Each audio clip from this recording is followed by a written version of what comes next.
Sa EDSA gaganapin ang Blue Ribbon Committee sapagkat doon sila nakahanap ng isang venue na akma doon sa gagawing pagdinig bukas. At hindi ito ginanap sa isang usually, kita naman ninyo yung kung gaano kagarbo yung ano, di ba? Yung bicameral conference committee sa ilalim ni Tambaloslos nung siya speaker diyan sa magarbong Manila Hotel. Napakagarbo, ilang araw sila diyan.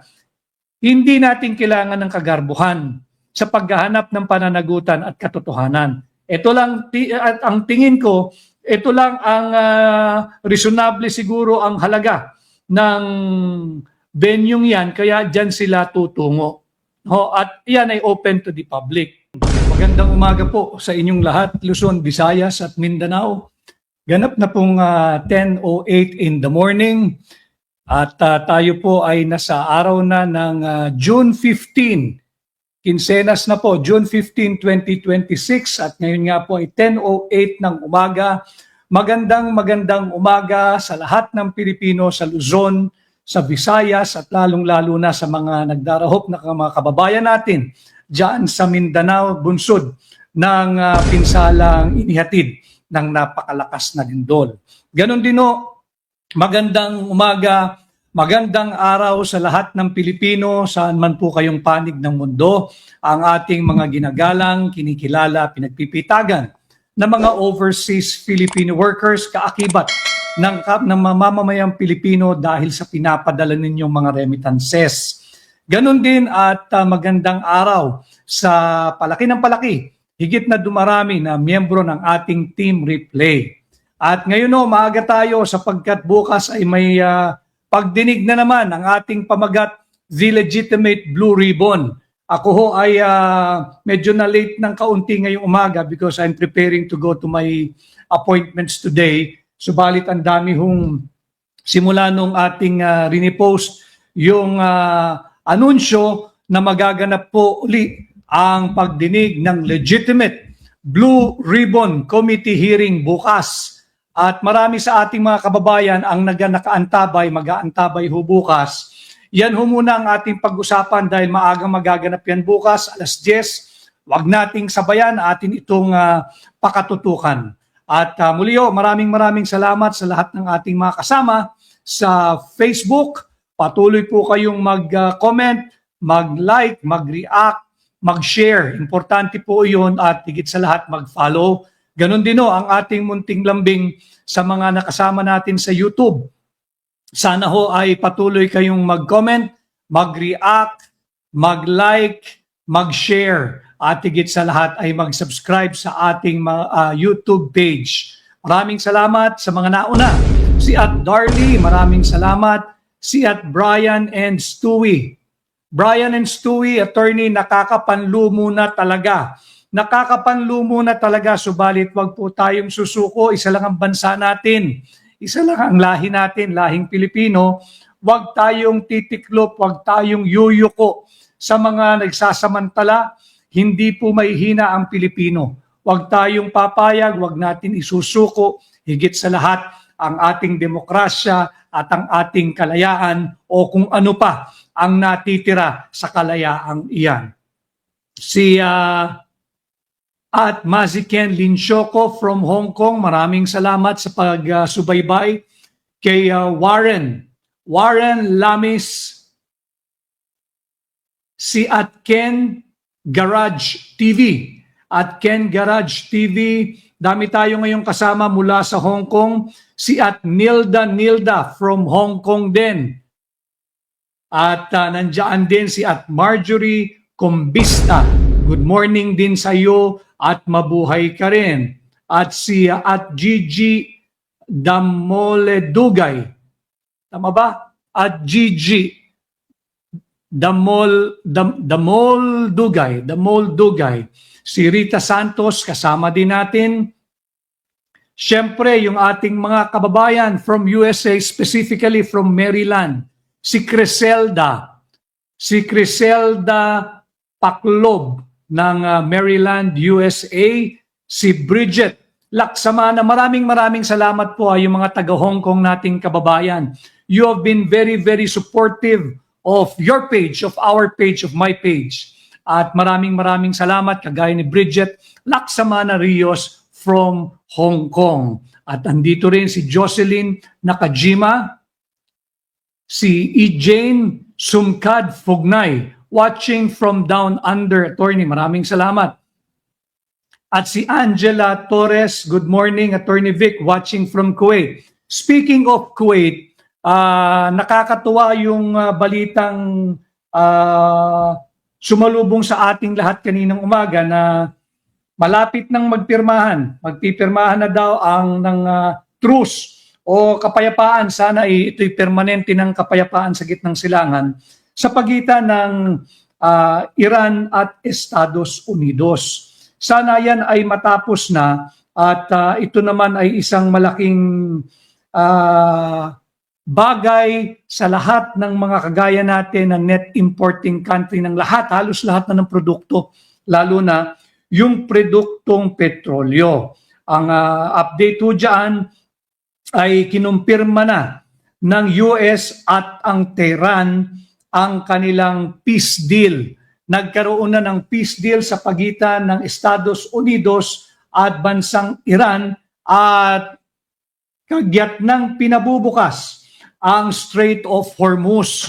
Subalit kahit po buksan agad-agad yan, hindi po ibig sabihin o hindi nangangahulugan na agad-agad din ang daloy ng langis o produktong petrolyo at agad-agad din ang pagbaba ng mga produktong petrolyo. How we wish na ganoon kabilis. But marami pa po kasi nga ayusin dito, pati yung infrastructure nung mga nasira dyan sa digmaang yan. But speaking of Angela Torres ng Kuwait, makakahinga na po kahit paano ng maluwag yung ating mga kababayan na overseas Filipino workers, kagaya ni Myra Abdullah, si Myra Taurus, dyan sa Kuwait, ang isa sa mga namumuno ng hakbang ng maisog sapagkat hindi na sila gigisingin nung alarma pagka mayroong banta na mayroon na namang babagsak na missiles galing sa Iran. So makakahinga po tayo somehow ng maluwag. Ang ating pong pamagat ngayong araw ay the legitimate blue ribbon. Yan po ay mainit na pinag-usapan simula pa kagabi at rinipost na rin po natin sa ating pahina at ito po ay inyong tinugunan. Ang Blue Ribbon Committee hearing, gaganapin po ito bukas. At yung ating pong panawagan nung muling pagbubukas ng Blue Ribbon, muli ho akong nananawagan sa lahat, yung mga employers, sapagkat lahat po tayo ay apektado sa issue ng korupsyon. Yan po ay tag-ulan na naman yung mga empleyado ninyo na nag-commute, whether private commute or public commute, sila ay mapeperwisyo na naman. Pagdating ng tag-ulan, ito'y tag-ulan na naman pag pumasok ang mga bagyo at yung mga malalakas sa pag-ulan. Kaya nakikiusap tayo sa lahat ng mga employers, sa lahat ng Pilipino, saan man pong panig ng mundo, puwera usog, wag lang biglang may mangyaring hindi matutuloy ang hearing o kaya ay mag-down ang internet service providers natin o kaya ay maulit yung nangyari nung isang gabi na nag-down ang Facebook at hindi tayo makasubaybay na magaganap na hearing bukas. So bukas ay ayon sa abiso, tuloy na June 16, 2026. Bukas po yan, araw ng Martes, alas 10 ng umaga. Konting luwag po sa lahat ng employer sana na makanood ang bawat empleyado, ang bawat Pilipino sa magaganap dyan sa Senate Blue Ribbon Committee hearing under the leadership of Senator Dante Marcoleta. Gaganapin po yan bukas alas 10 ng umaga sa Double Gem EDSA Garden Events Place, June 16. No, ulitin ko ha.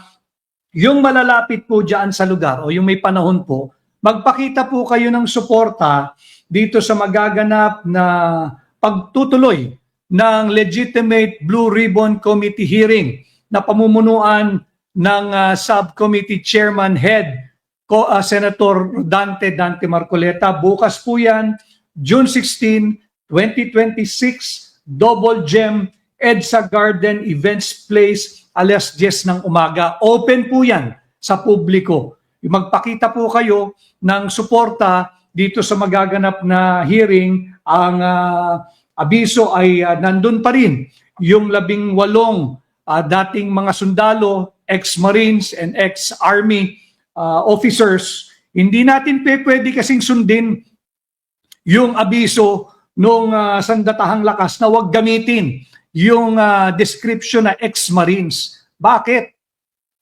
Talaga namang ex-Marines sila. Hindi naman sinasabing incumbent Marine officers, ex-Marines.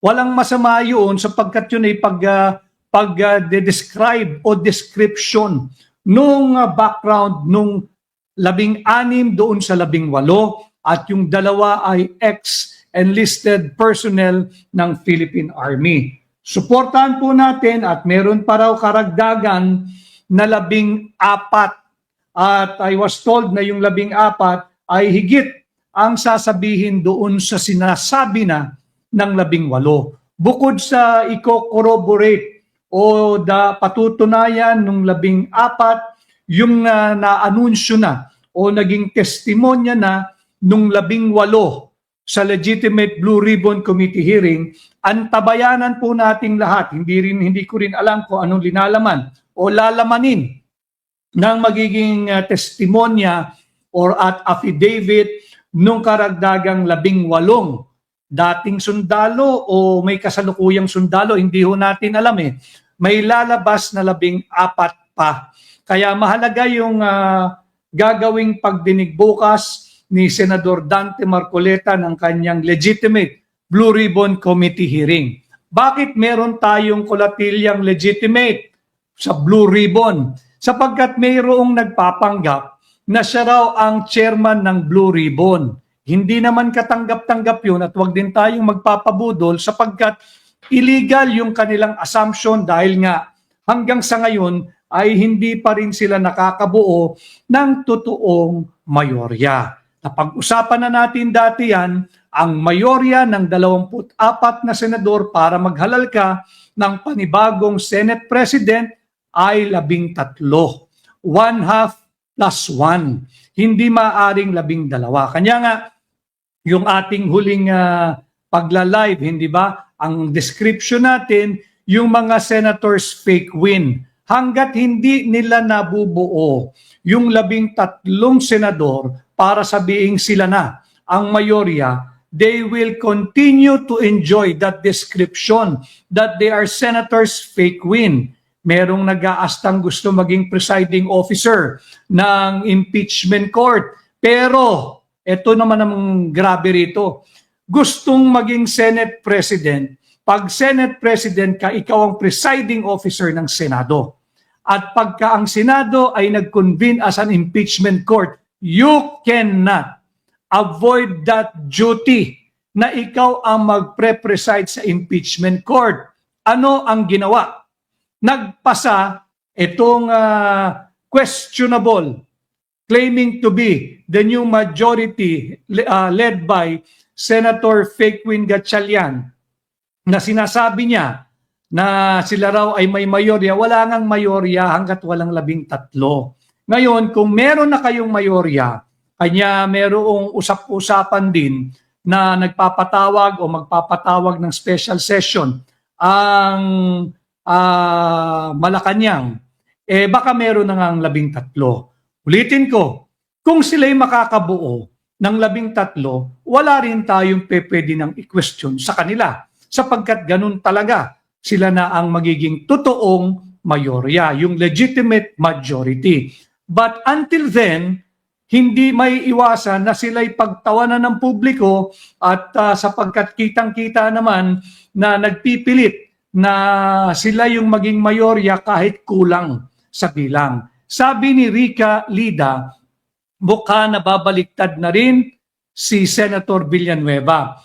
Marami na ring usap-usapan yan dahil doon sa lumabas na video kahapon ay at sinasabi nga na mukhang babaliktad o bumaliktad na ang isang senador at makakabuo na sila ng 13. Napanood ko yung video yon ni Senator Joel Villanueva, wala namang sinabing alanganin. Ang sinabi lamang niya, tama po si Senator Joel Villanueva, hindi ko siya kinakampihan ha, and I hope hindi siya susunod doon sa nauna ng naghudas, doon sa 13 senador na dati talagang sila yung mayorya, kaya ngayon nabawasan ng isa yung 13.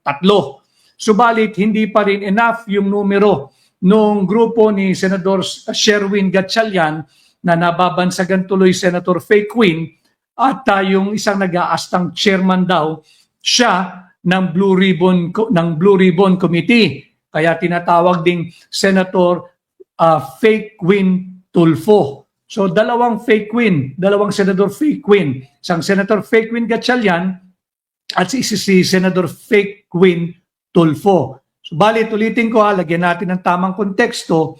Kung sakaling may masungkit ang grupo ni Senador Sherwin Gatchalian, di sila na ang tunay na mayorya. Hindi na sila Senator Fake Wins. Hindi na. Pag nakabuo ng 13. Ngayon, yung nagsasabi na nagdududa na baka raw ay, Adonis Enriquez ang aking kaibigan. Maraming salamat sa pagsubaybay from Batangas. Adonis, mabuhay ka. I hope to see you very, very soon. Kamusta rin kay Attorney Genaro Cabral at sa ating mga kababayan dyan sa Batangas. Maraming salamat to sa mahigit 2,000 live viewers natin ngayong umaga. Si Thalia sa Umay Guro, maraming salamat. Gusto ko rin pong marinig ang inyong mga opinion, kagaya nito, sila Lane, Cabahog, Faye Quinn, and Erwin. Importante para maramdaman. Senador po yung mga yan Senador yung mga yan, and I'm sure meron sensitive pa rin yan. Kahit magpanggap silang hindi, sensitive yan sa public opinion. Parinig ninyo yung inyong tinig at ilalagay ko rin dito sa ating live ngayong umaga, kagaya ni Yvette Victorino. Sabi ni Yvette Victorino, palagay ko hindi aalis si Villanueva sa side ni SP Alan Peter Cayetano. I hope he will remain to be with the real majority. But again, ganun po ang demokrasya, kung ano man ang magiging rason ng kung may lilipat man, wala po tayong magagawa, sarili niyang disposisyon yun. Antayin na lang natin yung susunod na paghuhusga ng taong bayan at wag na silang makaulit muli sa atin. Yun lang ang ating remedyo. Pero kung sila'y magbabaliktad-baliktad, ang ating remedyo is again through the ballots. Wag na natin silang paulitin. Tingnan natin kung sino ang magtatraidor pa. Kung meron pa bang traidor sa lahat ng traidor, kagaya nga nung salitang binanggit ni Senadora Camille Villar, antabayanan natin bukas. Pero hanggat hindi nakakakuha ng totoong mayorya, ang nagpapanggap na nakakuha daw ng mayorya, ang legitimate Blue Ribbon Subcommittee Chair ay si Senator Rodante Dante Marcoleta na siyang magsasagawa ng pagdinig bukas bilang karugtong nung naganap na niyang hearing. Marami pong magaganap bukas. Meron pa pong isang araw pang schedule ng oral argument na gaganapin naman dyan sa Korte Suprema. Kung makikita ninyo, isa ang denominator ng lahat ng ginagawang pagdinig. Ito'y tungkol dyan sa gaganaping legitimate Blue Ribbon Committee hearing bukas o kaya dyan sa continuation ng oral argument sa Korte Suprema. Ang bottom line issue ng ginagawang pagdinig, corruption. Korupsyon, lantaran, talamak sa ilalim ng Marcos Jr. Administration. Kanya, mga kababayan, antabayanan po nating lahat bukas. Ano yung magaganap? 2 hearings sabayan. 10:00 din ng umaga yung sa Korte Suprema, 10:00 din ng umaga yung dyan sa gaganapin sa The Legitimate Blue Ribbon Committee hearing under Senator Dante Marcoleta. So dito natin makikita, issue pa rin ng korupsyon eh. Issue pa rin ng korupsyon. At bukas ay June 16. Pagsisimula, pagpapanumbalik ng legitimate Blue Ribbon Committee hearing bukas. Napostpone na antala po yan. And I agree with the reason that I've heard. Kaya daw hindi natuloy yung original setting last Thursday, I believe, sapagkat nga naman lumindol. At in deference doon sa mga nasalanta ng lindol, hindi ordinaryong lindol yun. Napakalakas. Nakita natin ang pinsala, napunit ang mga kalsada diyan sa Sarangani, diyan sa General Santos City, gumuho yung mga pampubliko at yung iba'y private buildings, ganong kalakas, marami ang nasawi. Marami rin ang nasugatan at maraming mga ari-arian ang napinsala, mga hanap buhay na napinsala. So tama lang na hindi muna itinuloy, pero bukas ay malinaw yan, tuloy na yung pagpapatuloy ng legitimate Blue Ribbon Committee hearing tungkol sa laganap, talamak, lantaran, walang hiyaan na pagnanakaw ng pondo nating mga Pilipino, yung flood control projects, yung ghosts flood control projects at yung mga substandard flood control projects. Ang dami ng video ang naglabasan at lahat ng mga nasasangkot hanggang sa ngayon ay hindi pa rin nakakasuhan. Ang tanong, bukas sa labas ng Senado gagawin ang pagdinig. Tama rin yon para hindi maantala yung nakaschedule na Blue Ribbon Committee hearing.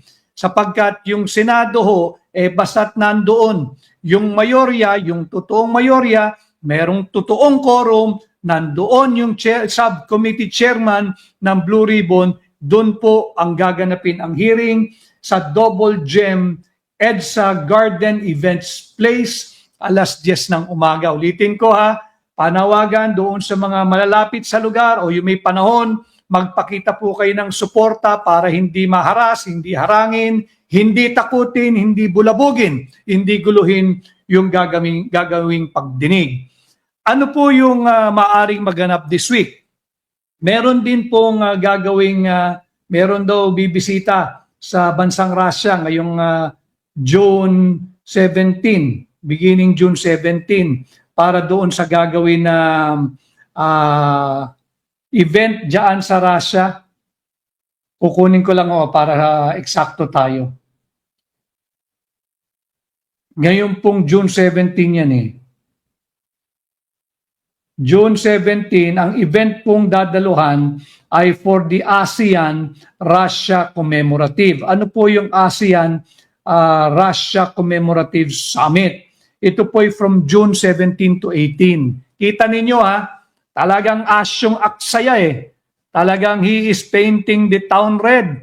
Biyahe ng biyahe. Magkano ang gagastusin dyan sa June 17 to 18 na naman para lamang dumalo sa ASEAN-Russia Commemorative Summit? Hindi kinakailangan dyan. Kailangan yung perang gagastusin dyan, ibigay na lang. Doon sa hanggang ngayon ay hirap matuntun ng rescue, ng relief, ng donation dyan sa Mindanao, dyan sa Sarangani, dyan sa General Santos, yung mga nasalanta, yung mga namatay, yun ang kinakailangan ng tulong. Maiintindihan ng bansang Russia kung hindi dadalo ang Pangulo ng Republika ng Pilipinas. Alam naman ng bansang Russia na nagpipilit lang tayo. Nagpipilit lang tayo makisabay sa higit na mayayaman nating kababayan at kapwa miyembro ng ASEAN. Mali yung paggamit ng ating very, very thin and limited financial resources. Lalo na sa panahon ngayon. Paulit-ulit nating sinasabi, hanggat hindi natututo ng fiscal discipline, austerity, pagtitipid at belt tightening ang kasalukuyang administrasyon, mali ang direksyong tinatahak nito. Kayo na ang sumagot. Yung gagawing hearing ng Legitimate Blue Ribbon Committee bukas ay tungkol sa usapin ng korupsyon. Korupsyon ng ating pondo at pera ng bawat Pilipino. pera ng mamamayang Pilipino na naglaho at inanod diyan sa baha ng korupsyon.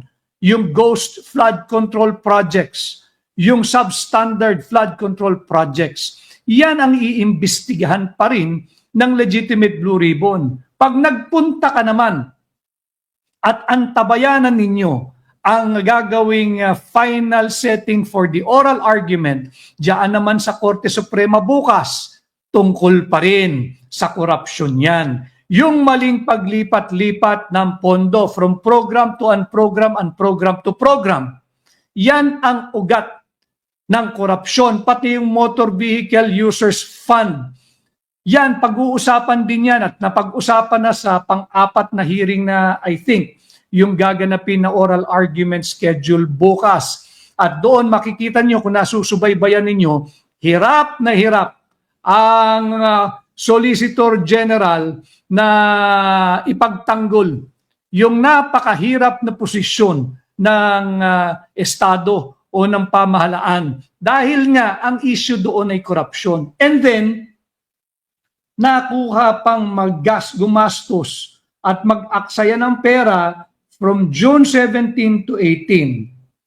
Pupunta sa Kazan, Russia para lamang dumalo sa ASEAN-Russia Commemorative Summit. Antabayanan natin. Pansinin ninyo, pag may mga kaganapan na malaki, natataon na wala si Bongbong Marcos. Tingnan natin bukas. Patutuloy ba yung Blue Ribbon o hindi? Sapagkat meron na ring alingas-ngas na tila minadali yung demanda o reklamong plunder laban sa chairman ng subcommittee chairman ng Blue Ribbon, laban kay Senador Dante Marcoleta. At pagka yan ay lumabas na ang rekomendasyon sa kasong plunder, maglalabas din agad-agad ng warrant dyan. Maaaresto o aarestuhin kaya si Senador Dante Marcoleta simula sa Wednesday, sa Thursday, or sa Friday? Yung may magaganap bang special session sa 17 or sa 18 or sa 19 at doon magkakapwersahan at mali na naman ang bilang sa pagdetermina kung ano ba ang mayorya, ito ba'y 24 o mas mababa sa 24. Ulitin ko ha, immutable, hindi pa pwedeng malusaw, hindi pa pwedeng baguhin ang bilang na itinakda ng ating saligang batas. May mga nagpepresenta ng ibang ideya na pwede raw pababain yung denominator na 24. Yan ay isang hangal na interpretasyon na malinaw na isinulat ng ating saligang batas. It was never the intention of the framers of the 1987 Constitution to be moving the goalposts just to suit yung kapritsyo at luho ng kung sino mang administrasyon ang nakasalukuyan.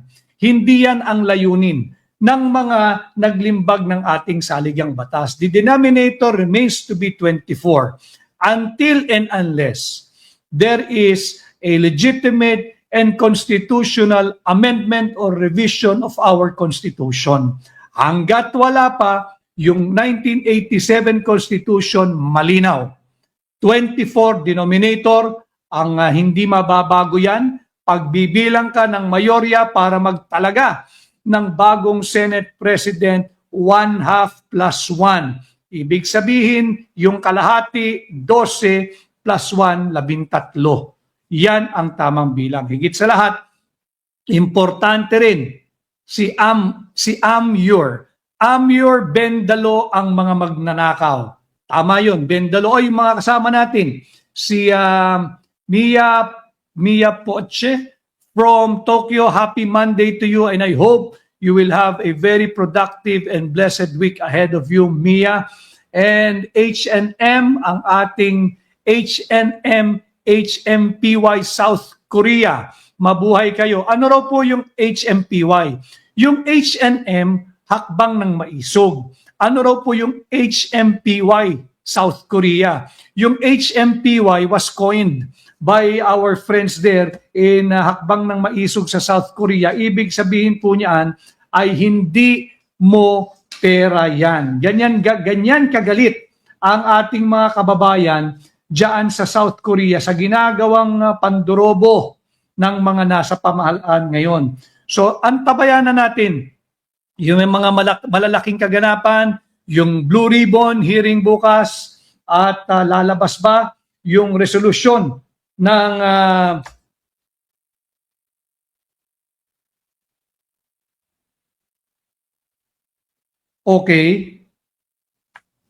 yung resolusyon ng kaso laban kay Senador Dante Marcoleta, yung sa plunder, lalabas ba yan this week? Mai-issuehan din ba siya ng warrant? Matutuloy kaya yung isa ring nagsinagsabing special session ng Kongreso? Special session for what? Para lang matuloy na ang pagpapalit ng liderato? Wala o tayong magagawa eh. Yan po yung mga alituntunin ng Kongreso, yung Senado at mababang kapulungan pag nagpatawag o humiling ng special session ang sino mang Pangulo. At pag yan naganap, wala silang magagawa. It's their constitutional duty and it's their constitutional mandate as legislators to convene immediately. Okay, para magmerong quorum. Ang tanong, ano kaya ang tunay na layunin? Meron bang mga mahalagang legislative measures na dapat na ipasa? Meron pa bang masahalaga sa issue ng hindi matapos-tapos dahil ayaw tapusin, walang totoong investigasyon pagdating diyan sa kurakot at korupsyon ng flood control projects, yung flood control funds, yung ghost flood control projects at yung substandard flood control projects. Yan yung mga katanungan. Kaya ba magkakaroon ng special session para maagaw na ang liderato kay Senate President Alan Peter Cayetano? Again, to be objective, should they have 13 in the ranks, ang grupo ni Senador Sherwin Gatchalian, wala tayong magagawang mga Pilipino sapagkat yun ang mayorya, 13. Tanong, sino ang bibigay? Sino ang magtatraidor? Ulit, may nagtraidor na ng una eh. Meron bang susunod na magtatraidor ulit? Ilan na lang talaga yung mga naninindigan, kagaya ni Senador Jinggoy Estrada. Hindi siya dapat makukulong kung tinanggap niya yung alok na bumaliktad na at sumama na dito sa bagong grupo. Subalit, ang kanya, wala siyang ginawang pagnanakaw diyan sa binibintang sa kanya. At hindi niya masikmura na ang Senado ngayon ay dinidiktahan na lang ng kasalukuyang administrasyon. Nagiging rubber stamp na. So, antabayan na natin kung meron ba talagang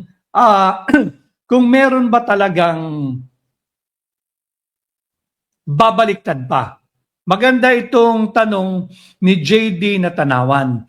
Kung may namatay na 2 senador, ano ang denominator? Pag may namatay na 2 senador, yan masasabi mong maaring bumaba na ang denominator. Bakit? Kasi yan authorized yan. Yung ganyang mga pangyayari, pagka merong nag-resign, pag merong na-expel, o pag merong namatay, maari mong ibaba ngayon yung denominator. Pero sa kasalukuyan, wala namang nagre-resign, wala namang namatay, at wala namang ini-expel. Kaya dapat ang denominator, walang galawan, 24. Again, JD Natanawan, very analytical yung tanong mo. Maraming salamat. Kung may namatay na 2 senador, ano ang denominator? 22. Yung majority ng 22, 12. Ayan, pwede na yung pang-aagaw nito mga senators fake win. Pwede na yan. Pero ulitin ko yung batas malinaw naman eh. There are only 3 instances that creates vacancy that can reduce the denominator 24. Ano yan? In case of resignation or resignations, in case of expulsion, parang nangyari sa mababang kapulungan kay Congressman Kiko Barsaga, in-expel. Although hindi tayo sang-ayon doon, sobra-sobra naman yung ginawa nila. Sinuspindi mo na ng 60 days dahil patuloy pa rin siyang matapang at maisog na nagsasalita, in-expel mo na yung tao. So hindi tayo sang-ayon doon. So bababa yung denominator kung may dalawang senador na namatay. Dahil nga meron ito yung mga instances, and these instances are exclusive, meaning hanggang 3 lang. Itong 3 kadahilanan lang na maaari mong ibaba ang denominator pag bumibilang ka na pagpili ng bagong Senate President. Ulitin ko Senate President. Maaring bumaba yan in cases of expulsion, resignation, or death. In the case of hypothetical, yung tinatanong ni JD na tanawan, paano kung may namatay na 2 senador, ang denominator JD ay magiging 22. Subalit, pagbalik sa issue ng impeachment, para ikay makapag-convict sa isang impeachable officer, kahit may namatay, kahit may na-expel, ang denominator dyan ay 24 pa rin. Bakit? Sapagkat hindi in-envision, hindi naging pananaw ng mga naglimbag ng ating saligang batas na maaari mong laruin yung denominator para lamang you can get rid of an impeachable officer. In the present case na ating tinatalakay, para lang matanggal mo bilang pangalawang Pangulo si Vice President Inday Sara Duterte. Hindi. Sa paghahanap mo ng 2/3 to convict a sitting Vice President, 2/3 of 24, 16 pa rin yan. Hindi mo maaaring babaan. Kahit na following yung tanong ni JD na tanawan, kahit na may namatay na 2, hindi mo pwedeng ibaba. Bakit? Yun ang requirement na nakapako dyan sa ating saligang batas. In cases of impeachment, whether you're impeaching the President, the Vice President, the Ombudsman, or any impeachable officer, ang kinakailangan mo pa rin ay yung bilang. Kunyari nga dito sa ating kasalukuyang kaso kay Vice President Inday Sara Duterte, 2/3 of 24. Hindi pwedeng galawin yung denominator na yan. At dagdag pa po natin dyan, yung 3/4 pag gagalawin mo naman ang ating saligang batas, hindi mo rin pwedeng ibaba yung denominator na hinihingi. Pagdating sa bilang ng senador na dapat sumang-ayon, kailangan yan 3/4 of 24. Kahit pa, using the question of JD na tanawan, kahit pa may 2 namatay, hindi magiging 22 ang denominator. Bakit?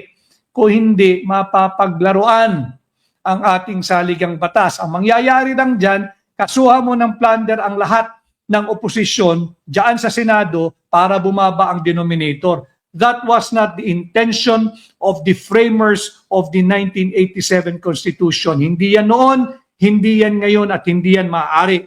Ang denominator, 2 bagay, fix yan. 24 in cases of impeachment, when you want to get the number of votes to convict an impeachable officer, or when you want to amend or revise the Constitution and you need the concurrence of the Senate, 3/4 of 24. Walang galawan yan. Hindi mo pwedeng pababain. Subalit, sa pagpili ng panibagong Senate President, again, this is not my example, this came from JD na tanawan, halimbawa may namatay na 2 senador, maaari mong ibaba ngayon yung denominator into 22. Ang kalahati niyan ay 11 plus 1, 12 na ang magiging majority. Pagka nangyari yung katanungan ni JD na tanawan. Maraming salamat. Maraming salamat kay Arth Likayan. Hindi ako nagsisisi na binoto ko kayo, Attorney Vic at si Jimmy. Maraming salamat sa iyo, Arth Likayan. At huwag ka sanang mapagod sa iyong patuloy na pagsuporta sa atin. So, sabi ni Amyur, ito maganda kay Amyur. Haba-haba na raw po nito. We have 1.5 years to go in Sara. Inday we trust. Yes, Inday we trust. Si at OFW channel. O yan, tama yan. Hanggat hindi nila nakukuha. Again, lagyan natin ng konteksto to be fair, to be objective. Dahil yan naman ang layunin ng inyong pahina. Ito naman ang layunin ng inyong lingkod, ng ating advokasya, na iangat natin ang antas ng pampublikong usapin, ang pampublikong diskurso. Makabuo kayo ng inyong matatalino bukod sa maisog na pananaw, opinyon, kuro-kuro at prinsipyo na base sa tamang impormasyon, base sa batas, base sa saligang batas natin. Kaya natin dinidiskurso yung ganito, and I encourage all of you to please, patuloy po kayong mag-engage, patuloy kayong mag-comment, mag-react, mag-share. Napakahalaga po niyan sa Facebook at mag-follow. Ganon din po sa YouTube. Patuloy po kayo na mag-comment, mag-react, mag-like, mag-share, at mag-subscribe dyan po sa YouTube naman. So, si at OFW Channel, maraming salamat sa iyong patuloy na pagsuporta sa akin. Maraming salamat. Sino ito? Si Thalia. Tama ba? Thalia sa Umay Guro. Marami pong salamat sa iyong mabuting hangad para kay VP Inday Sara. Maraming salamat sa iyo. Si Asam Speak, kasama din natin. Si Miss Lovefly, nandito rin. Maraming salamat. Maraming salamat.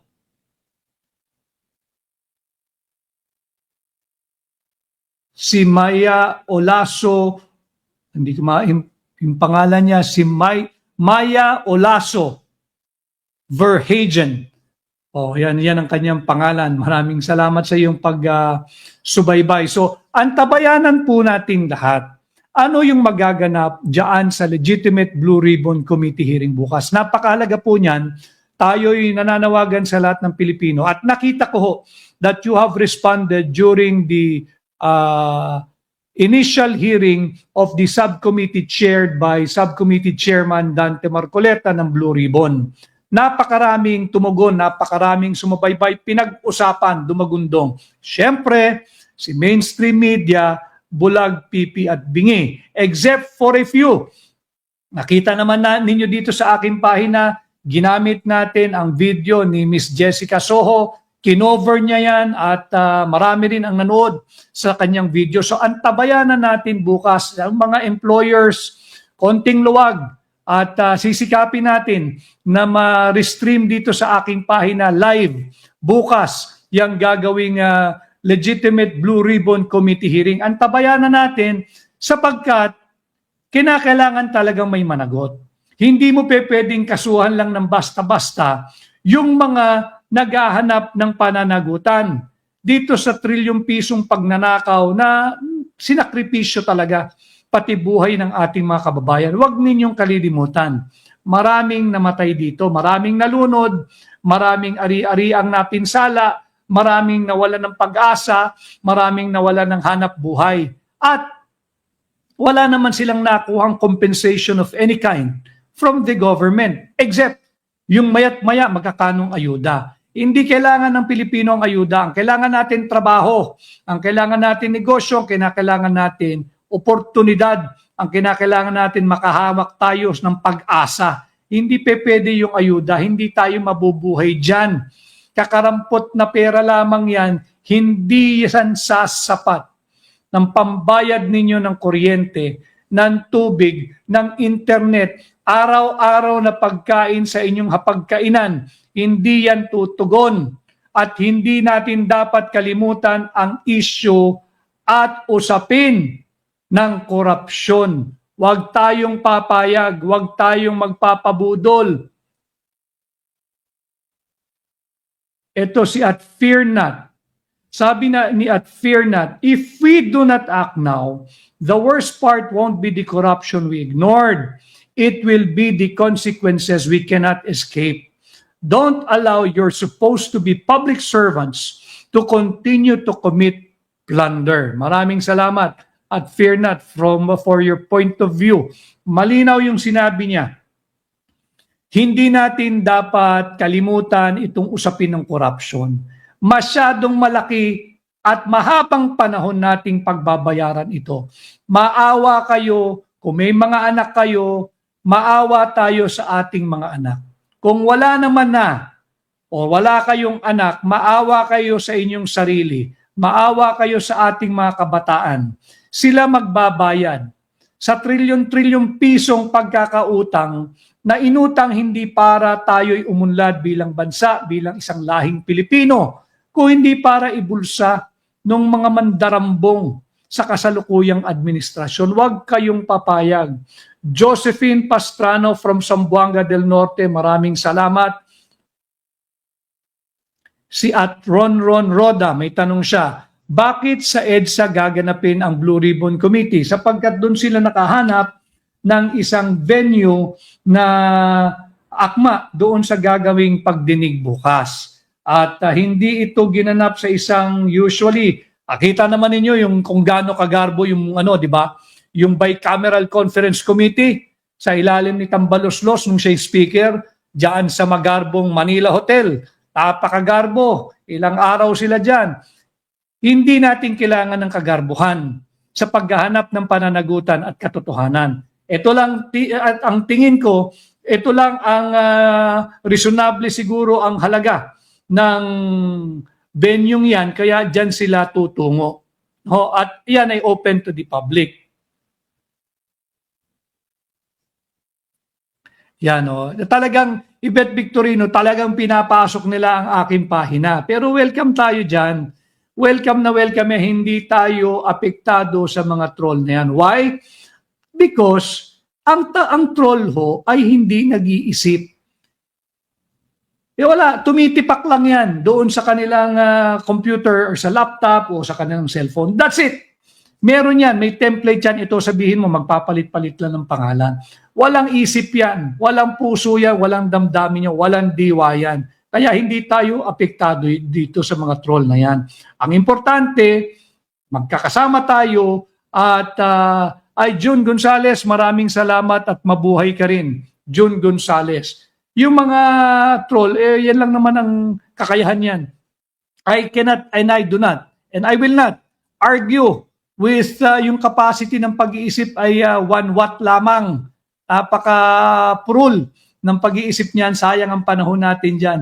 Tutuloy ko yung aking advokasya na iangat ang antas ng pampublikong diskurso nang sa ganoon lahat tayo kasali, lahat tayo may opinion, lahat tayo makabuo ng malinaw, matapang at tapat sa Pilipino, tapat sa Pilipinas na opinion, kuro-kuro at paninindigan na maisog.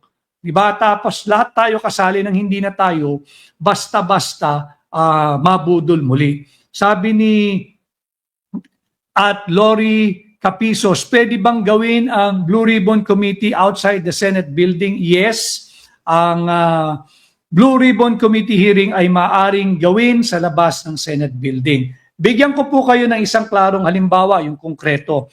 Hindi ba nung inuuto nila ang sambayan ng Pilipino, nung sila'y umiikot kunwari at nagkakaroon ng konsultasyon para dyan sa naunsyami na People's Initiative way back 2024. Yung nais silang baguhin, yung form of our government, from presidential to parliamentary. Pag-iisahin na yung Senado at mababang kapulungan, gagawin nilang parliamentary form of government. Hindi ba naunsyami yan? Yan yung unang-unang linabanan ng hakbang ng maisog sa pamumuno ni Pangulong Rodrigo Roa Duterte, January 28 of 2024 in Davao City. Di ba umiikot sila, nagsasagawa kunwari ng pagdinig, pero ang katotohanan nun, nagbibigay lang ng ayuda. Tapos papapirmahin nila ng attendance sheet para yun sa ayuda. Ang ginawa nilang sistema, ginawang kalakip nung kanilang huwad na petisyon for People's Initiative, nabisto. At ganun din, nung mga panahon ngayon, February of 2024, hindi ko makalimutan, 88% ng Pilipino sa isang survey rejected any form of amendment or revision to our Constitution, whether it be People's Initiative or CONAS, ayaw ng charter change. Ayaw ng charter change ng mamamayang Pilipino or Constitutional Convention. Ayaw, kahit anong form ang gagawin, ayaw galawin. Bakit? Walang tiwala sa namumuno ganon din yan. Kaya antabayanan natin yung legitimate Blue Ribbon, mas higit na interesado ang mamamayang Pilipino. Suportahan natin yung ating mga maiisog na senador na sa kabila ng banta na kakasuhan, non-bailable, ikukulong, i-issue yung warrant. Tingnan natin kung meron bang maghuhudas pa dito sa kasalukuyang mayorya ng Senado sa pamumuno ni Senate President, the legitimate Senate President Alan Peter Cayetano. Sana ay wala na. Para sa bansa, para sa Pilipino, para sa ating mga kabataang Pilipino. Ayusin natin ang ating bansa, pero huwag tayong magpapabudol. Hindi kayang ayusin ng isang bangkaroting administrasyon ang ating bansa sa pamamagitan ng pananakot, pagkulong, non-bailable offenses, plunder dito, plunder doon, pero yung mga tunay na sangkot dito sa trilyong pisong nakawan, diyan sa flood control funds, sa ghost flood control projects, tag-ulan na naman, magpapasok na naman, yung mga kabataan mababaha na naman, kakasakit na naman, leptospirosis na naman, kung ano-anong sakit dulot ng baha, maglalabasan na naman yan. Kaya wag nating kalilimutan, hindi pa ito closed book. Naghahanda lang ng magandang kwento pagdating ng SONA na nakulong si ganito, nakulong si ganito, nakulong si ganito. Nasa na yung dambuhala? Nasa na yung balyena? Nasa na yung pating? Sinlaki ni Lolong, malaki pa kay Lolong eh. Ay pag-alagala pa rin eh. Huwag tayong papadala. Pati yung mga propagandang inilalaglag na si Lolong, yung propaganda machine, o yung outfit na yan, di ko napapangalanan, kilala nyo yan. Yung outfit na yan na nagdadrama-dramang linalaglag si Martin Romualdez, funded din ng Malacanang yan. Funded ng Malacanang yan. Bakit hindi nila maituro si Bongbong Marcos? Bakit hindi nila maituro? Bakit hindi sila humingi ng pananagutan ni Bongbong Marcos? So makikita natin, wag tayong magpapabudol sa mga ito. Hindi tayo dapat nang magpabudol sa mga taong ito. Sabi ni Joji Ku, yes Joji, that's also ang ating pakiusap. Sana wala na talagang maghudas. Tulungan naman ninyo ang bansang Pilipinas. Maraming salamat sa iyo, Joji Ku. May tanong yung Support Federal Government Philippines.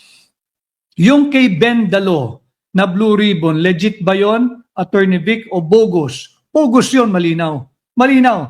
Habang tayo'y nagla-live ngayon sa ating podcast, isa lang ang legitimate na Blue Ribbon. Yan ay yung Blue Ribbon na ang chairman ay si Senadora Pia Cayetano. At isa lang ang legitimate na Blue Ribbon Committee na hearing na magaganap bukas. At ayan ay yung pinamumunuan ng subcommittee chairman, Senador Rodante Dante Marcoleta. Yung kay Bendalo, kayo na rin ang sumagot, Bendalo nga eh. Si Bendalo. Si Bendalo, bogus yan. But to be fair to Bendalo, sakaling meron na silang 13, wala tayong magagawa kay Bendalo. Siya na ang magiging tunay na chairman. Pero hanggat hindi nila nakukuha yung 13, si Bendalo wala iyan. Usurper yan, pretender yan. At hindi dapat maging chairman ng Blue Ribbon. Yung hindi mo nga alam, ano ba talaga yan? Diba? Ano ba talaga pangalan yan? Pag chairman ka ng Blue Ribbon, accountability yan eh. O ano ba munang pangalan mong talaga? Sabihin mo sa mamamayang Pilipino, sino ka bang talaga? Ano ba ang tunay mong pangalan? Ano ba ang tunay mong nationality? Pilipino ka ba? O Amerikano ka ba? Ano ka ba? AI ka ba? Kaya si Bendalo, huwag niyong pinagpapansin yun. Huwag niyong pinagpapansin yun. So, sabi ni tama, nasobrahan lang ng robust. Huwag kayo iinom masyado nun. O huwag tayo iinom masyado nun. At magiging ano rin tayo, Bendalo. Si Covey River, thank you for interpreting the law. The Supreme Court does not involve themselves on a lot of misunderstanding of laws. Ang passive po kasi ang Korte Suprema. Covey. Ang Korte Suprema, kinakailangan mayroong magsampa ng petisyon. Kinakailangan mayroong actual na kaso na capable of judicial determination, yung karapatan ng mga tao. At bago ito umaksyon, talagang ano po yan eh, passive po ang ating Korte Suprema. Kinakailangan may trigger mechanism, kagaya ng petition, certiorari, prohibition, o kung ano man, bago ito gagalaw. Subalit, to some degree, marami pa rin nakabinbin. Tatandaan ho ninyo, yung sinampa nating kaso Yung sinampa nating kaso, last year pa yan. Yan sa mga anomalyang 2025 national budget. Anong taon na ngayon? 2026 na, hindi na umusad. Hindi na umusad yung kasong yan. Umuusad yung sa issue ng program at unprogram, pero yung issue, napakalaking issue. Natatandaan ninyo, yung pinirmahan ni Chis Escudero, kasali ron eh. Yung blankong bicameral conference committee report, Sherwin Gatchalian, pumirma ron eh. Saldico, syempre. Di ba? Yan, hindi pa hanggang ngayon, hindi pa na-actionan. Yan naman ang punot dulo na pinag-uusapan natin, lahat ng korupsyon. Yung flood control projects, diyan nakaugat yan. Subalit, hindi pa rin dinidinig. Sana ay bigyan daan ng Korte Suprema dahil hindi maaari maging moot and academic yon. Maraming kaakibat na implikasyon yon at ramification kung anuman ang magiging hatol or desisyon ng Korte Suprema diyan sa petition na yan na aming inihain last year pa. Hindi na umusad, wala nang aksyon ang Korte Suprema, sana ay bigyan na lang ng kaukulang aksyon ng ating Korte Suprema. Maraming salamat. Sabi ni Job Canada, sana po ay wala nang maghudas sa majority black. Hindi na po sila 13 dahil may naghudas na. May naghudas na doon sa 13 para matuloy ang Blue Ribbon. Tuloy ang Blue Ribbon. Ang antabayanan po natin kung meron bang magaganap na special session at kung yung special session na yan ba'y gagamitin para magpasa ng mga kinakailangang batas ng ating bansa sa ngayon, o ito ba'y gagawing platform lamang para makuha yung liderato ng Senado mula kay Senate President Alan Peter Cayetano. As we speak, during our live today, ang legitimate Senate President ay ang nag-iisang si Senador Alan Peter Cayetano at ang Senate Pro Tempore ay si Loren Legarda. At ang legitimate chairman ng Blue Ribbon Committee ay si Senadora Pia Cayetano at ang legitimate subcommittee chair ay si Senador Dante Marcoleta at ang legitimate Blue Ribbon Committee hearing ay magaganap, ulitin ko, bukas. Andyan sa aking pahina yan sa Facebook, bisitahin ninyo, pero ay anunsyo ko na rin, bukas yan magaganap, alas 10 ng umaga, June 16, ang legitimate Blue Ribbon Committee hearing kung saan dadalo ang 18 dating sundalo, mga dating Marines, at meron pang 14 na karagdagang dadalo. Hindi ko alam kung ano ang unit nila sa Armed Forces o sa Coast Guard ba o sa PNP ba. Hindi natin alam kung ano yung mother unit nung 14 pang lalabas bukas. Ang tabayan na natin, aside from I've heard, they will corroborate yung sinabi nung 18, pero higit pa raw doon ang nalalaman nung 14. Mas matindi daw yung lalamanin ng testimonya at affidavit nitong 14. So June 16, 2026, bukas na po yan. Ang tabayanan nating lahat, alas 10 ng umaga sa Double Gem EDSA Garden Events Place. Base po ito sa anunsyo. Nandyan po, nakapost din sa aking pahina. Tingnan po natin, suportahan natin yung mga employers. Konting luwag, apektado po kayo rito. Kayo po yung bayad ng buwis, yung ating mga manggagawa. Ngayon po'y kinsenas, araw po ng sahod sa ilan. Hindi pa ho nakukuha yung pinaghirapan ninyo, kaltas na yung inyong sahod sa buwis, dyan sa PhilHealth at kung ano-ano pa. Pero lahat tayo dapat mag-antabay sa gaganapin na hearing. Sa gaganapin na hearing bukas. Diyan po sa EDSA. Yung events place po diyan sa EDSA, pwede po nyong i-waste yan. Double Gem EDSA Garden Events Place, alas 10 ng umaga. Suportahan po natin yung kayang magpunta po kayo roon sa isang payapang pagpapakita ng suporta sa ating mga maiisog na senador na patuloy pa rin na ginagampanan ang kanilang sinumpaang tungkulin na maging tunay na lingkod bayan sa ating mga Pilipino at pagpapatuloy pa rin ang legitimate Blue Ribbon Committee hearing bukas. Sa kabila ng panganib, sa kanilang seguridad, sa kanilang kalayaan, sa kanilang mga bantang kakasuhan, lalabas ang kaso, lalabas ang waran. Nagpapatuloy na nagtatrabaho itong mga maiisog na senador na magpapakita bukas, atin po silang suportahan. Yung hindi naman physically makakapunta, antabayanan po natin sa ating mga dito. Ipapa-restream ko po yung live na coverage bukas dito sa aking pahina.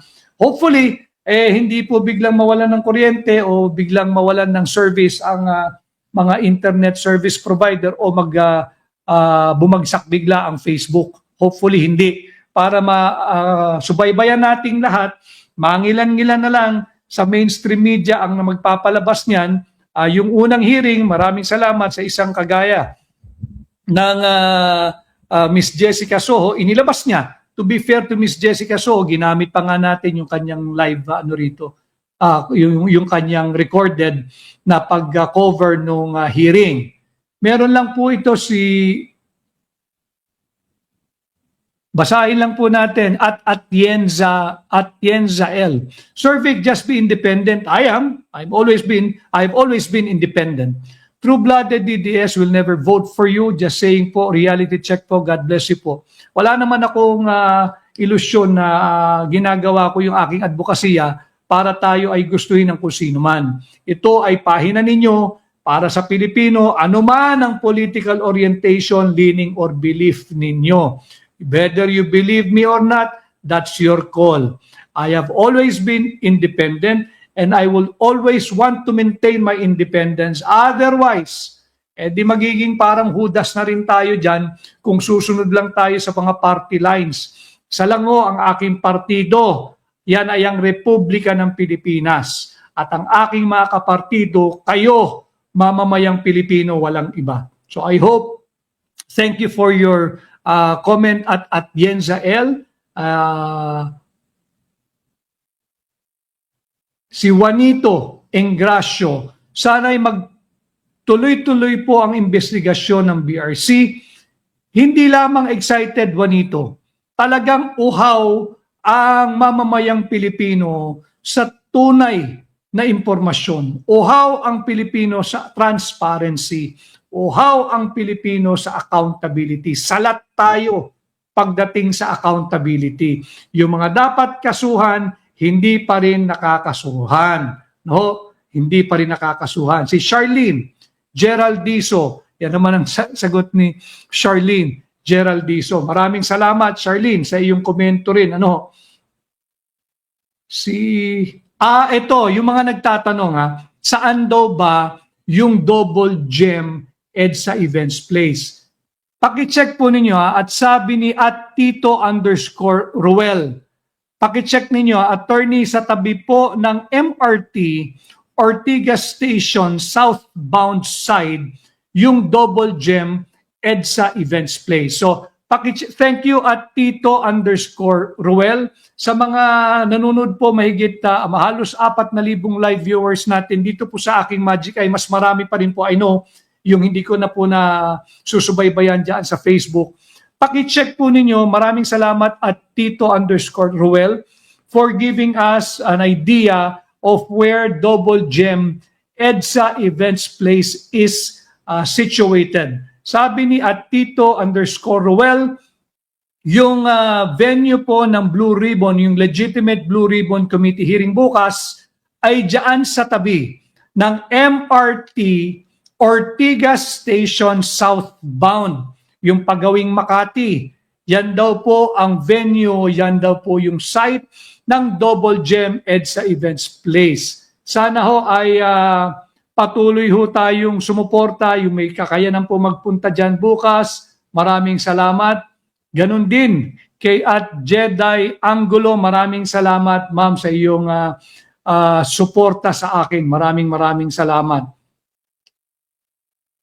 Sabi ni Marlon, ito at Marlon, kawawa naman ang mga nag-aral ng law, yung mga lawyer. Sisirain lang ng bendalo ang ng isang saglit. Tama yun. Kaya pagka napakinggan mo ang kwentuhan, pag may nakita kang umpukan ng yung umpukan ng mga abogado, tingnan ninyo yan, pakinggan ninyo. Pinagtatawanan talaga si Bendalo. Kasi nga, hindi mo talaga ma-establish yung identity niya unang-una eh. Sino ba yan? Diba? Blue Ribbon Accountability ang chair, ang gusto mong komite. Yung committee ng public accountability. Kinakailangan mo na establish mo sa mamamayang Pilipino, sino ka bang talaga? Ano bang pangalan mong talaga? Saan ka ba pinanganak? Ano ba ang nationality mo? Ano ba citizenship mo? Pilipino ka ba o Amerikano? Bago ka mag-chairman ng Blue Ribbon, no? At si Ronin 1111. Sumobra yata yung one ko. Ronin 1111. DDS will vote for him. Maraming salamat, Ronin. You know yung maganda. Pagka live yung ating interaction, pwede welcome lahat ng opinion. Whether other people find it offensive or not, ang importante, lagi ko sinasabi sa inyo, hindi ko hinihiling na maging magkahalintulad, magkaparehas, magkatugma ang ating opinion, kuro-kuro at paninindigan. Wala akong ganong ilusyon. Importante, maging matalas tayo sa pag-uusap ng mga mahalagang usaping panlipunan na lahat tayo dapat ay kabahagi. Kagaya ngayon, araw ng Lunes, June 15, ganap ng 11:14, halos 4,000 ang ating live viewers. Ibig sabihin, interesado kayo dito sa ating pinag-uusapan. So dito naman sa aking pahina, kahit nga troll, welcome eh.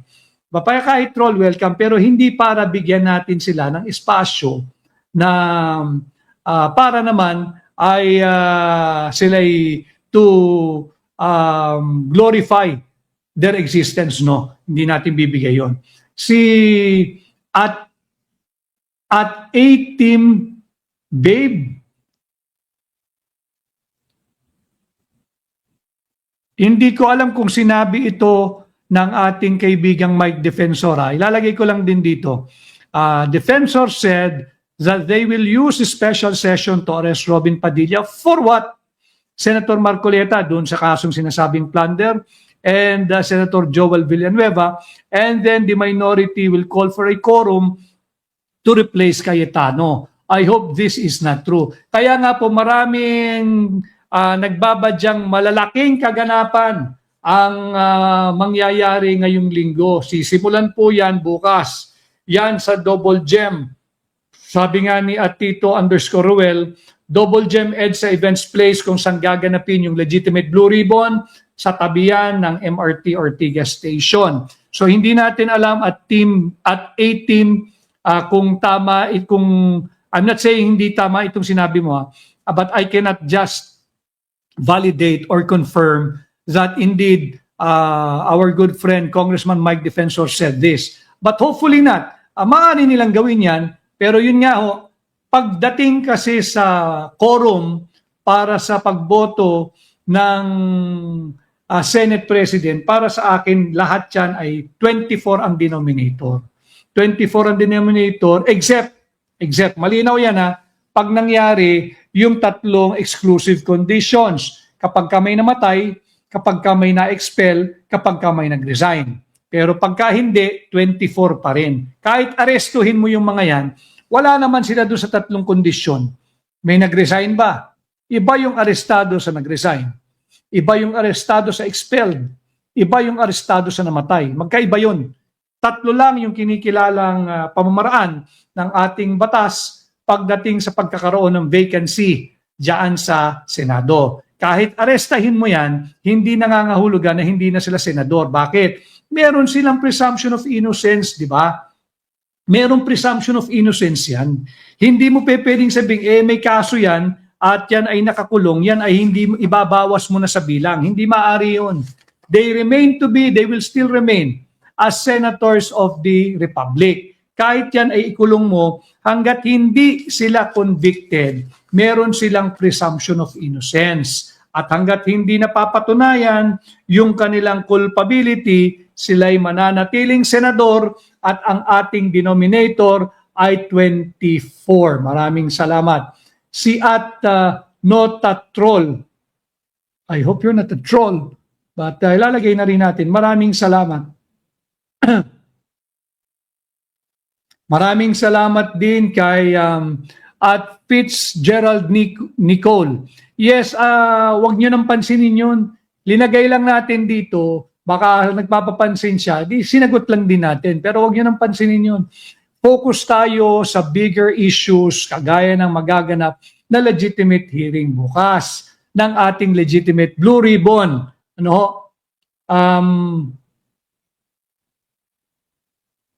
Maraming salamat kay Abu Hidayah Samo. Maraming salamat. Kita niyo naman, di nag-pushback agad doon sa isang yung pinost natin kanina, kalimutan ko yung pangalan niya. Yan, sinasagot ka na ng mga totoong DDS.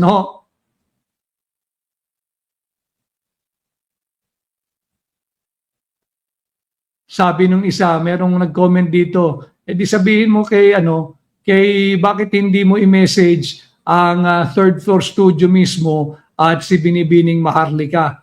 Bakit hindi silang i-message mo?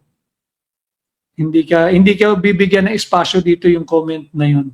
Si Delia Rosales Fabilio, excited na raw siya. Maraming salamat. At yes, Kat Sarmiento, tuloy ang hearing bukas. At ang daming troll, galit na galit, gustong harangin yung tuloy yung hearing bukas. Magpunta po yung maaring magpunta. Yung mga hindi po makakapunta, maunawaan natin. Kausapin po nyo. Ako na nakikiusap sa lahat ng employers, sa anumang pong hanap buhay, anumang industriya. Sana ho'y konting luwag, hayaan ninyong masubaybayan din ng inyong mga empleyado. Pilipino po tayong lahat Kinakailangan kasali tayo. Masubaybayan natin ang magaganap na legitimate Blue Ribbon Committee hearing bukas. Bukod sa muling paglalabas nung 18 ng kanilang nalalaman, meron pang 14 na lalabas. Meron pang 14 na lalabas na meron din, if not as explosive as the testimony of the 18 former soldiers, some of them former Marines, some of them former Army enlisted personnel. Kung hindi man as explosive, more explosive, umano yung magiging tahasang testimonya ng 14 pa na lalabas bukas. Ayun, si At Mujahidin, harap ng Mega Mall po, tawid daan lang po. So very convenient.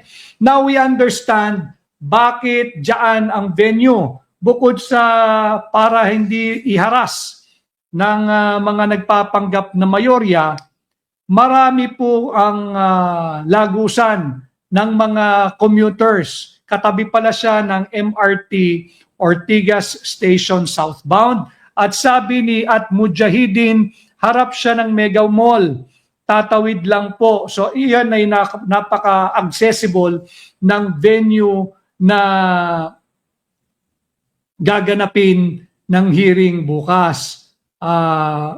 Paki-note po ninyo Paki-note ninyo. Pati yung mga nagsasabi na baka raw bumaliktad yung isang senador, antayin natin, ngayong araw daw babaliktad, antayin natin, whatever it is, tuloy ang Blue Ribbon ng legitimate Blue Ribbon hearing bukas. Sabi ni, maraming salamat at Jack Sparrow. Mga trolls, i-like and share nyo na lang ang page ni Attorney Vic para lagi kayong updated. I agree. I second the manifestation of at Jack Sparrow. Yung mga trolls, para naman may silbi kayo sa lipunan. Tama, sundin ninyo ang napakatalinong payo ni Jack Sparrow. Mag-like na lang kayo, mag-share na lang din kayo sa kapwa ninyo troll. Anyway, bayad naman kayo. Bayad na kayo, gumawa na kayo ng mabuti para sa ating bansa. Para sa inyong sarili rin, para sa inyong mga anak, kung meron man kayong mga anak. Ano? Maraming salamat. Kailangan po yan, yung panalangin. Kailangan po yan. Kailangan yan para maprotektahan ang mga magsasagawa ng pagdinig bukas, yung totoo, yung legitimate Blue Ribbon Committee hearing para matuloy, para maprotektahan yung ating mga senador, para maprotektahan at mabigyan ng tamang gabay, linaw ng pag-iisip at katatagan ng loob at kapanatagan ang kanilang pamilya para lumabas, lumantad at sabihin ang lahat ng kanilang nalalaman. Ano? Patungkol dyan sa nakawan ng mali-malitang pera, hindi na po biro yan. Hindi na biro yan. Mantakin ninyo. Maidagdag ko lang. Kahapon, syempre araw ng linggo, talaga naman nangangailangan ng tulong yung ating mga kababayan. Yung mga nasa lanta ng lindol. But hindi pa tayo tapos sa sa flood control, yung mga baha, yung mga man-made na baha, mga nasalanta ng baha, mga namatay sa baha dahil sa pagnanakaw dyan sa flood control. Meron na naman yung mga nasalanta ng lindol. And then sa aking pagsisimba kahapon, normal naman yun ginagawa ng simbahang Katoliko. Kaya lamang ulitin ko na for us, yung faithfuls, to be extra generous para makatulong dahil a portion of the collection will be given to those who are devastated by the very, very powerful quake that hit large part of Mindanao, most especially, at yung iba nating panglugar. Tama naman yun, wala tayong pag-iimbot at wala tayong pagdadamot doon. Kaya lamang, bakit pagdating sa extra generous in giving alms and collection or donation, napaka-aktibo. Pero paniningil sa mga nagnanakaw ng trilyon-trilyon piso, hindi pag-usapan. Noong aking simbahan, Katoliko ako So may karapatan din ako magsalita. Dahil ang gusto natin pananagutan, ang daming pera Trilyong piso. Yung trilyong pisong binulsa ng mga magnanakaw sa gobyerno, that's more than enough to rehabilitate yung mga public roads na nagiba nung lindol. Hindi kinakailangan humingi ng tulong. Hindi kinakailangan. Kung humihingi lang tayo ng pananagutan at transparency, yun lang yung aking lament bilang miyembro ng Catholic Church. Bakit hindi tuligsain? Bakit pinagtatakpan ang mga magnanakaw sa kasalukuyang administrasyon? Tapos pag may kalamidad, you will go to the faithfuls. Bakit? Hindi ba biktima ng korupsyon lahat ng kaharap ninyo sa simbahan? Hindi ba miyembro ng PhilHealth yung mga nagsisimba? Hindi ba biktima rin sila nung pagnanakaw ng 60 billion, isinaoli niya, saan galing? Sa amin din yun Sa mga taxpayer din yun O di double whammy, ginisa ka sa sarili mong mantika, tapos lumindol, yes, we should help. Lahat ng may kakayahang tumulong. Pero dapat tuligsain din para matumbok natin yung ugat ng kahirapan na nangyayari sa ating bansa. Pagnanakaw, kurakot, korupsyon, yun ang akin. That's my lament. That's my lament. Hindi pwedeng nagmamanhid-manhid, bulag-bulagan, bingi, walang pakiramdam, walang pakialam. Sige-sige lang. Hindi tinutuligsa ang lantaran, talamak, at garapalang kurakot at korupsyon sa ilalim ng Marcos Jr. administration. That's so unfair. That is so unfair. And that is my lament as a member of the Catholic Church. Dapat maging sensitive din sila. Dahil yung kaharapan nilang nagsisimba, yung mga yun, araw-araw gumigising din, tayong lahat. Gumigising ng umaga, nakikipagsapalaran. Ngayon, araw ng sahod. Pagkano na lang may uuwi ng mga yan? Mabuting balita na tapos na daw ang digmaan dyan sa pagitan ng Estados Unidos at Iran. Mabuting balita yun. But it will take a while. It will take a while to restore things in order again. Pagka nagpirmahan sila kahit mamayang gabi, kahit next week, bababa agad yung presyo ng kuryente per kilowatt hour. Bababa agad yung presyo ng krudo, ng gasolina, ng produktong petrolyo. Bababa agad, hindi naman eh. So doble-doble na yung pasanin. So dapat maging sensitive naman yung simbahang Katoliko. Tulungan natin yung dapat nating tulungan at let's not lose our humanity. Talagang yan naman yung ating ugaling Pilipino, yung bayanihan. Pero wag natin kalimutang tuligsain yung tunay na kadahilanan kung bakit naghihirap ang sambayanang Pilipino. Bakit walang maibuhos na pondo dyan sa mga naapektuhan ng lindol? Kasi inanod sa baha ng korupsyon ng mga garapal, kurakot at korap na politiko. Yan ang malinaw dyan. So bukas ay suportahan natin ang magaganap na legitimate Blue Ribbon. Antabayanan natin kung ano magaganap this week.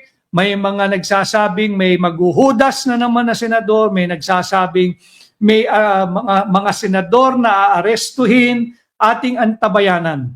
At speaking of yung maling paggamit ng pondo, imbis na magtungo sa Russia, dapat ang puntahan ay ang Mindanao.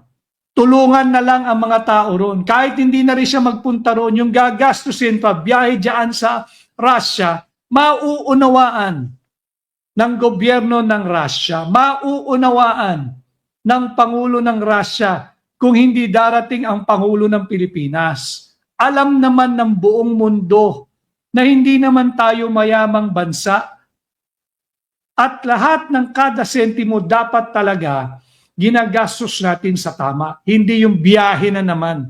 Anong mapapala sa biyaheng yan? Wala. Kaya antabayanan natin dahil tuwing umaalis, may malalaking kaganapan na nagaganap sa ating bansa. So ito ho ang ating podcast ngayong araw ng Lunes, June 15, ganap na pong 11:29 in the morning. Maraming salamat po. Hindi kayo bumitiw, sinamahan ninyo ako. Tuloy-tuloy tayo. Bukas po, gawan po namin ng paraan na ma-live stream, ma-restream dito sa ating pahina. Masubaybayan po ninyo ang napakahalagang kaganapan na yan. Pagdasal po natin yung mga miyembro ng Legitimate Blue Ribbon na sila'y gabayan at bigyan ng malakas na katawan at malinaw na pag-iisip.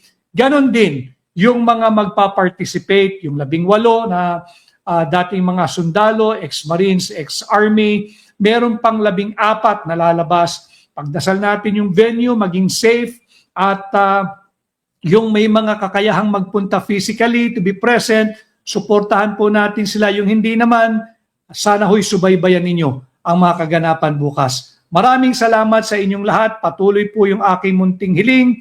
Yung mga nasa Facebook, patuloy po kayo mag-comment, mag-react, mag-like, mag-share. Napakahalaga po nun at mag-follow. Ganon din po yung nasa YouTube. Sana'y patuloy